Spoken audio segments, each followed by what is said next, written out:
누군가와 대화를 나눌 때 이유 모를 끌림을 느껴본 적 있으신가요? 그런 사람들은 어떤 특별한 말이나 태도로 우리의 마음을 사로잡죠. 사실 인간관계를 잘 맺는 사람들에겐 공통된 특징이 있습니다. 과연 그 비밀은 무엇일까요? 먼저, 우리는 어떤 사람에게 끌리게 될까요? 새로운 사람을 만나는 자리에 있다고 상상해 보세요. 한 사람은 명품으로 둘러싸인 화려한 차림, 또 다른 한 사람은 수수하고 편안한 모습입니다. 여러분이라면 누구에게 먼저 다가가고 싶으신가요? 이와 비슷한 실험이 실제로 진행된 적이 있습니다. 다양한 차림의 사람들이 모인 자리에서 과연 누구에게 더 쉽게 다가갈지 관찰했죠. 결과가 흥미롭습니다. 명품과 화려한 외모가 주는 화려함도 있지만 많은 사람들이 수수한 차림에서 느껴지는 친근함에 더 끌렸다고 하더군요. 그렇다면 여러분은 새로운 모임에 갈 때 어떻게 준비하시나요? 화려하게 꾸미시나요? 아니면 수수하게 편안한 모습을 택하시나요? 사실 우리는 남에게 보이고 싶은 모습과 남에게 끌리는 모습 사이의 괴리감을 잊고 살아가곤 합니다. 오늘은 이렇게 사람을 끌어당기고 진짜 인간관계를 맺는 사람들의 현실적인 6가지 특징들을 알려드리려고 합니다. 바로 시작합니다. 첫 번째, 거리를 둡니다. 여러분, 새로운 사람을 만났을 때 얼마나 빨리 가까워지고 싶으신가요? 상대방에게 호감을 주고 신뢰를 얻기 위해 나의 깊은 이야기를 털어놓아야만 친밀감이 생길 거라 생각하시나요? 한번 상상해 보세요. 두 사람이 처음 만나 대화를 나누고 있습니다. 첫 번째 사람은 자신의 개인적인 이야기들을 금세 꺼내놓습니다. 과거의 연애 경험부터 가족사, 고민까지 마치 오래된 친구에게 하듯이 쏟아냅니다. 반면 두 번째 사람은 대화의 시작을 가볍게 꺼내봅니다. 최근 본 영화나 취미 같은 일상적인 이야기로 상대와 나란히 호흡을 맞춰가죠. 여러분이라면 어떤 사람에게 더 끌리시겠어요? 실제로 이와 비슷한 심리적 거리와 신뢰에 관한 실험이 있었습니다. 연구자들은 두 그룹의 참가자들이 서로를 알아가는 과정에서 얼마나 큰 호감을 느끼는지 비교했죠. 결과는 흥미로웠습니다. 첫 번째 그룹은 지나치게 빠르게 많은 정보를 공유하면서 오히려 거리감을 느끼고 불편해하는 반응을 보였습니다. 반면 두 번째 그룹은 서서히 적당한 정보만을 주고받으며 점차 가까워지면서 더 깊은 신뢰와 호감을 쌓아가는 모습을 보였습니다. 이 실험이 보여주는 것은 바로 심리적 거리의 중요성입니다. 인간관계가 좋은 사람들은 상대가 편안함을 느낄 수 있도록 심리적 거리를 유지하며 다가가는 법을 알고 있습니다. 지나치게 개인적인 이야기를 성급히 꺼내기보다는 서로를 알아가며 진정한 신뢰를 쌓아갑니다. 급하게 얻어진 친밀감은 오래가지 않지만 천천히 쌓아 올린 신뢰는 단단하고 오래가기 마련이죠. 이 거리감의 원칙은 사실 오랜 인연에도 여전히 중요합니다. 가까운 친구나 가족처럼 오래 알고 지낸 인연일수록 때로는 이 거리가 더 필요할 때도 있죠. 오래된 관계일수록 서로의 공간을 존중하고 필요할 때만 자연스럽게 다가가는 것이야말로 오랜 인연을 깊고 안정되게 만드는 비결입니다. 자주 연락하지 않더라도 언제나 편안하게 이어지는 관계, 오랜만에 봐도 어색함 없이 이어질 수 있는 관계야말로 진정한 신뢰를 보여주니까요. 서로의 시간과 일상을 존중하면서 중요한 순간에만 진심으로 함께할 수 있는 관계가 오히려 더 오래 갑니다. 퇴계 이황은 이렇게 말했습니다. 사람과 사람 사이에는 물러설 때와 다가설 때를 분별해야 하니 거리를 두면 오래 가고 너무 가까우면 쉽게 흩어진다. 그러니 마음이 다급해질 때마다 이렇게 한번 되뇌어 보세요. 오늘 이 한 걸음이 우리 관계를 더 깊고 소중하게 만들어줄 거야. 그 여유로움이야말로 신뢰와 편안함을 키우는 진정한 길일지도 모릅니다. 새로운 사람뿐 아니라 오래된 인연에서도 적당한 거리감이 주는 아름다움을 느껴보세요. 두 번째, 자신의 단점을 숨기지 않습니다. 여러분이라면 누구에게 더 끌리시나요? 완벽해 보이는 사람, 아니면 작은 실수도 자연스럽게 드러내며 솔직하게 행동하는 사람? 한번 상상해 보세요. 두 사람이 같은 자리에 앉아 대화를 나누고 있습니다. 첫 번째 사람은 모든 일에 자신 있고 실수라곤 해본 적 없는 사람처럼 행동합니다. 자신의 업적을 자랑스럽게 이야기하고 결점이 없는 사람처럼 보이죠. 상대방은 어느새 긴장하고 조금은 불편한 마음으로 이야기를 듣게 됩니다. 반면 두 번째 사람은 다른 모습입니다. 사실 이건 잘 모르겠어요 라며 모르는 부분은 솔직히 인정하고 어제 실수를 해서 정말 당황했어요 라며 웃음 섞인 목소리로 이야기합니다. 완벽하지 않은 모습이 오히려 인간적이고 친근하게 다가오죠. 여기서 흥미로운 실험이 하나 있습니다. 실수의 매력이라는 실험인데요. 연구자들은 사람들이 자신의 단점을 솔직하게 인정하는 사람에게 더 호감을 느낄지를 알아보기 위해 두 그룹의 참가자들에게 같은 프레젠테이션을 보여주었습니다. 한 그룹은 완벽한 발표를 들었고 다른 그룹은 발표 도중 실수를 하고 이를 쿨하게 웃어넘기는 모습을 본 겁니다. 그 결과는 흥미로웠습니다. 작은 실수를 한 발표자에게 훨씬 더 높은 호감과 친근감을 느끼는 반응을 보였죠. 사람들은 완벽해 보이는 사람보다는 작은 실수도 인정하고 솔직하게 웃어넘기는 사람에게 더 진정성을 느끼고 끌리게 된 것입니다. 이 실험이 보여주는 것은 바로 완벽함이 아닌 솔직함의 힘입니다. 인간관계가 좋은 사람들은 자신의 단점을 숨기지 않습니다. 모르는 부분은 잘 모르겠어요 라며 인정하고 작은 실수에 대해선 웃으며 이야기하죠. 이런 태도는 상대방에게 이 사람은 진짜구나라는 신뢰감을 줍니다. 다산 정약용은 이렇게 말했습니다. 거짓 없이 진실하게 대하는 이가 가장 가까운 이가 된다. 완벽해 보이는 것보다 오히려 작은 실수 하나에 담긴 솔직함이 우리를 더 인간답게 만듭니다. 그러니 자신을 감추기보다는 있는 그대로의 모습을 드러내세요. 그게 바로 사람들과 깊고 진솔한 관계를 맺는 길일지도 모릅니다. 세 번째, 상대방의 말에 꼬치꼬치 캐묻지 않습니다. 여러분도 그런 적 있지 않나요? 내가 무심코 한 말에 상대방이 너무 꼬치꼬치 물어볼 때 순간 당황스럽거나 조금 언짢은 기분이 들었던 적이요. 간단히 지나갈 수 있는 대화가 갑작스러운 질문 세례로 인해 부담스럽게 느껴질 때가 있습니다. 이와 관련해 질문과 대화의 편안함에 대한 흥미로운 실험이 있습니다. 연구자들은 두 그룹의 참가자들에게 각각 다른 방식으로 대화를 이어가게 했습니다. 한 그룹은 상대방의 이야기에 꼬치꼬치 질문을 던지며 대화를 이끌어갔고 다른 그룹은 적당한 리액션만 하면서 질문을 최소화하며 대화를 이어갔죠. 결과는 흥미로웠습니다. 질문을 많이 받은 그룹은 오히려 불편함을 느끼며 대화를 빨리 끝내고 싶어 했습니다. 반면 적당한 반응만으로 자연스럽게 대화를 이어간 그룹은 상대방에게 더 큰 편안함과 호감을 느끼며 대화에 더 깊이 몰입할 수 있었습니다. 사람들은 모든 걸 알려고 하기보다는 여유를 두며 편안하게 받아들여주는 상대에게 신뢰를 느끼게 된 것입니다. 이 점은 사실 오래된 인연에서도 중요합니다. 가까운 친구나 가족처럼 오래 알고 지낸 관계일수록 모든 걸 알아야 할 필요 없이 자연스러운 침묵 속에서도 편안함을 느낄 수 있는 여유가 더 필요하니까요.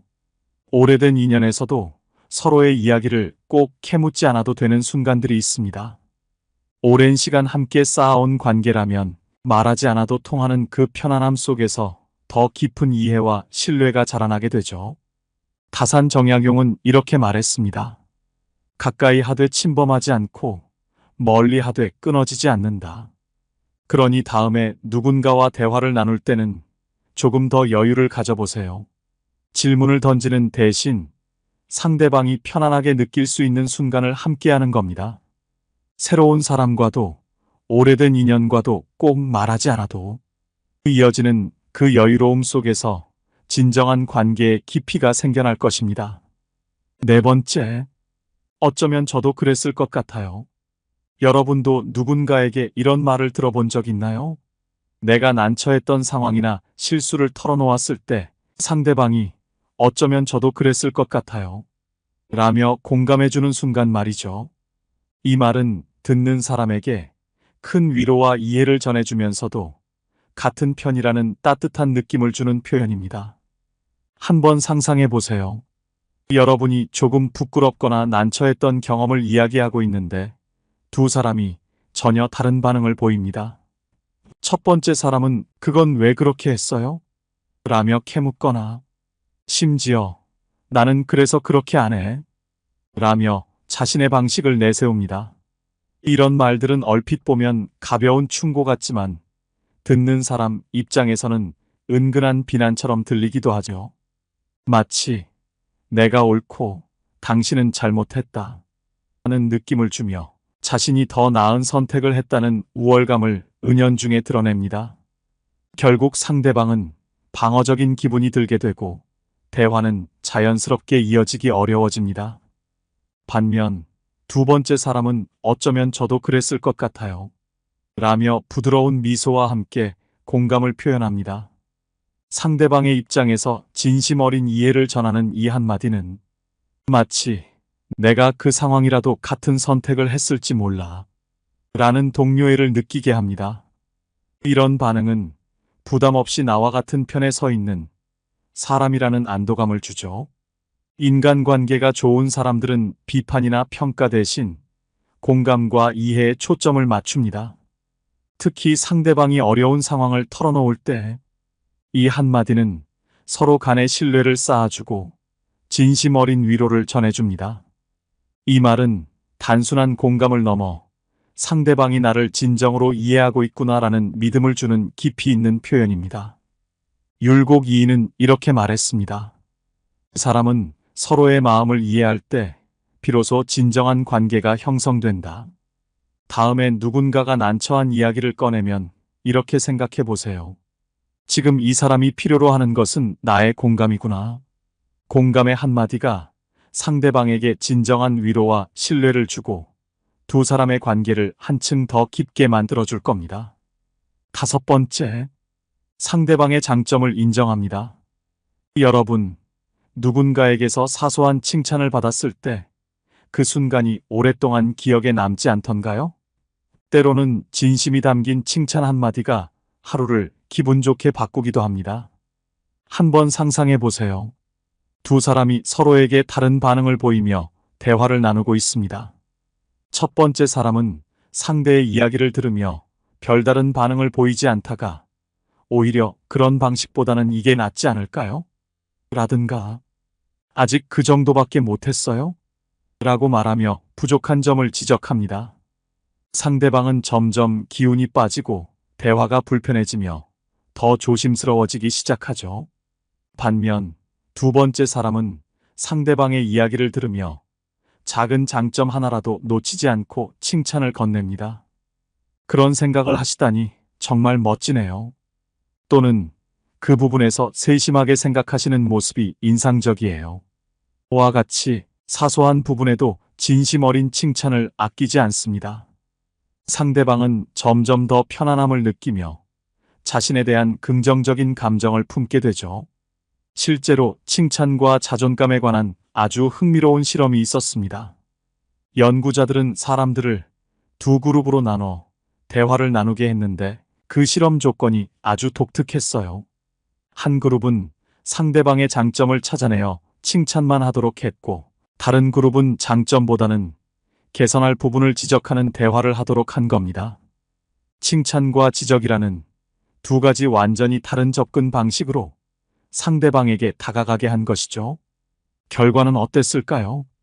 첫 번째 그룹, 즉 상대방을 칭찬해주는 그룹의 참가자들은 시간이 지날수록 활짝 웃으며 대화가 편안해지는 모습을 보였습니다. 심지어 어색해하던 사람들조차 점점 기분이 좋아져 더 많은 이야기를 털어놓기 시작했죠. 작은 칭찬이 오갈 때마다 미소가 피어나고 자신감이 쌓여가는 모습을 눈으로 확인할 수 있었습니다. 반면 지적을 주고받도록 한 두 번째 그룹에서는 상황이 조금 달랐습니다. 시간이 갈수록 말수가 줄어들고 주눅이 드는 모습이 보였죠. 지적이 오갈 때마다 상대방은 점점 불편한 기색을 보이며 대화를 빨리 끝내고 싶어하는 모습을 보였습니다. 마치 평가받는 느낌이었다라며 피로감을 표시하기도 했죠. 결국 칭찬을 받은 그룹은 서로에게 호감을 느끼며 편안하게 대화를 즐겼지만 지적을 받은 그룹은 대화를 피하고 싶은 감정을 느꼈습니다. 작은 칭찬 하나가 가져다주는 긍정적인 힘이 얼마나 큰지 이 실험을 통해 알 수 있죠. 이처럼 인간관계가 좋은 사람들은 상대방의 장점을 잘 발견하고 이를 자연스럽게 인정하며 진심 어린 칭찬을 아끼지 않습니다. 이런 작은 인정과 칭찬이 상대방에게 내가 중요한 사람이라는 감정을 심어주고 관계에 깊이를 더해주는 것이죠. 다산 정약용은 이렇게 말했습니다. 남의 장점을 기꺼이 칭찬할 줄 아는 사람에게 진정한 덕이 있다. 그러니 다음에 누군가와 대화를 나눌 때는 작은 부분이라도 긍정적인 점을 찾아 칭찬해 보세요. 그런 생각을 하시다니 정말 대단하네요.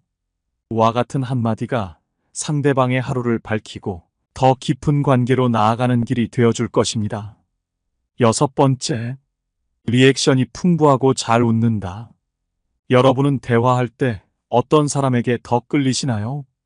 무뚝뚝하게 듣고만 있는 사람과 활짝 웃으며 고개를 끄덕여주는 사람 중 누구와 더 이야기를 나누고 싶으신가요?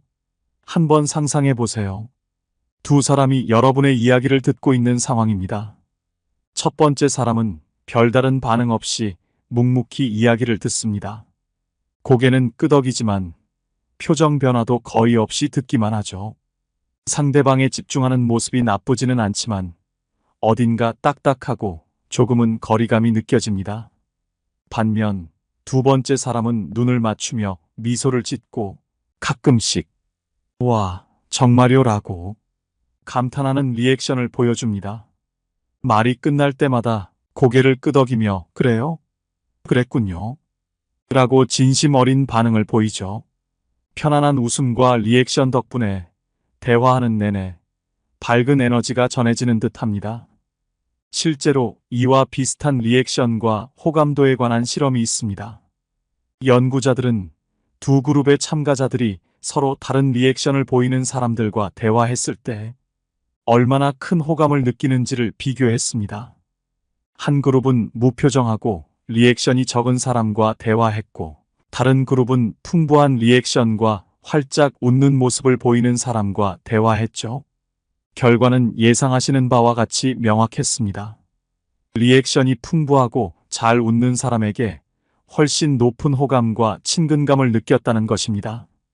사람들은 자신이 말하는 동안 상대방이 보여주는 진심 어린 반응과 미소에 마음이 열리고 편안함을 느꼈죠. 진정으로 내 이야기에 귀 기울이며 반응을 해주는 사람에게는 자연스럽게 호감이 가기 마련입니다. 인간관계가 좋은 사람들은 바로 이러한 점을 알고 있습니다. 상대방의 이야기에 고개를 끄덕이고 감탄사를 아끼지 않으며 편안한 미소로 상대의 긴장을 풀어줍니다. 작은 리액션 하나가 대화에 활기를 불어넣고 긍정적인 에너지를 전달하죠. 퇴계 이황은 이렇게 말했습니다. 마음을 다하여 사람을 대하면 그 사람 또한 진심으로 답하게 된다. 그러니 다음에 누군가와 대화할 때는 한번 이렇게 생각해 보세요. 이 사람의 이야기에 내 웃음과 반응을 더해주면 이 대화가 더 밝아지겠구나 라는 마음으로요. 활짝 웃으며 진심 어린 리액션을 보여주는 것은 작은 행동 같지만 상대방의 마음에 따뜻한 기억으로 남을 것입니다. 오늘은 인간관계가 좋은 사람들의 특징에 대해 알아보았습니다. 서로를 존중하고 진심으로 공감하며 상대방의 장점을 발견하는 것이 얼마나 중요한지 다시 한번 느낄 수 있었죠. 우리가 함께한 이 이야기가 여러분의 소중한 관계를 더욱 깊고 의미 있게 만들어주길 바랍니다. 혹시 여러분만의 좋은 인간관계를 위한 꿀팁이 있다면 댓글로 지혜를 나눠주세요. 많은 분들께 큰 도움이 될 것입니다. 이 영상이 필요한 분들께 공유해 주시고 구독과 좋아요로 저를 응원해 주세요. 여러분과의 소중한 연결이 저에게 큰 힘이 됩니다. 오늘도 여러분의 행복을 빕니다. 이상으로 행복 주문서였습니다.